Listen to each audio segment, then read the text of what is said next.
সকালবেলা 6টা বাজে ঘুমের থেকে উঠে গোসল করে তারপর আমরা কাজে যাই। এমনও দিন আছে আমরা সকালবেলা নাস্তাও করি না। রাতের 8টার পরে আসি কাজ থেকে, আইসা যে খানা খামো ওই শক্তিটাও থাকে না, সেখানে আমাদেরকে রান্না করে তারপর খাইতে হয়। আমাদের কোনো ছুটি নাই।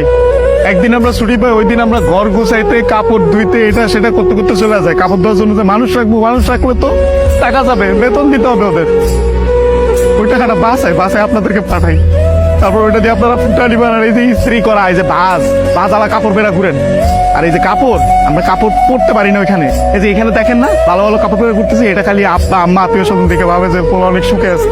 ওখানে তো জামা কাপড় পরার টাইমই পাই না আমরা। কখন জামা কাপড় পরবো? সারাদিন তো ইউনিফর্ম পরেই থাকা লাগে। রাতের বেলা খাওয়া খাওয়ার পরে এই যে 5টা মিনিট মা বোন বাপের সাথে কথা বলি, ওইটাই আমাদের জীবনে সারাদিনের সুখ। সারাদিন কষ্ট করে ওই যে 5টা মিনিট মায়ের সাথে কথা বলবো, এটার জন্য 16 ঘন্টা 18 ঘন্টা করে আমাদের চাকরি করা হয়। বুঝবেন না আমাদের কষ্ট। আমরা হয়েছে পৃথিবীর সবচেয়ে বড় মৃত্যু, কারণ আমরা উঠতে উঠতে মিথ্যা কথা বলি। মা যখন জিজ্ঞেস করে বাবা খাইছ না, বলি খাইছি। কি বলবো, আর তো বলতে পারবো না। মা যখন জিজ্ঞেস করে কেমন আছিস বাবা, বলি ভালো আছি। অসুখ হইলে ডাক্তার দেখাই না, ডাক্তাররা অনেক টাকা দেওয়া লাগবে। মা জিজ্ঞেস করে বাবা ডাক্তার দেখাইছিস, ওষুধ খাইছিস, বলি যে খাইছি।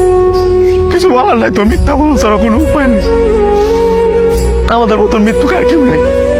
আমাদের কোনো ঈদ নাই ভাই, ঈদ করেন আপনারা। আমরা সেবাই পোলাও পরবা খাইতে পারি না। সকালবেলা উইটা নামাজ পড়তে গিয়ে আইসা বন্ধুরা একজন আরেকজনের জড়াতে না কান দি।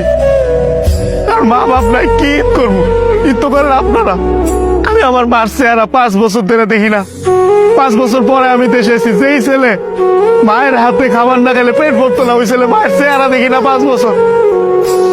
ঈদের সময় জিজ্ঞেস করে বাবা কাপড় সময় কিনছিস, বলে কিনছি, কিন্তু কিনি না। 5 বছর ধরে 1 বছর পরে ঈদ করতেছে। আর আপনারা নতুন নতুন জামা কাপড় পরেন, জুতা কিনা লাগবে, এটা কিনা লাগবে, সেটা কিনা করে, এটা তো করে, এটা তো সব ধার খরচ করে দেয় আপনাদের ঈদ করার জন্য। খুব ইচ্ছা করে ঈদের মধ্যে চলে আসে, কিন্তু ছুটি পাই।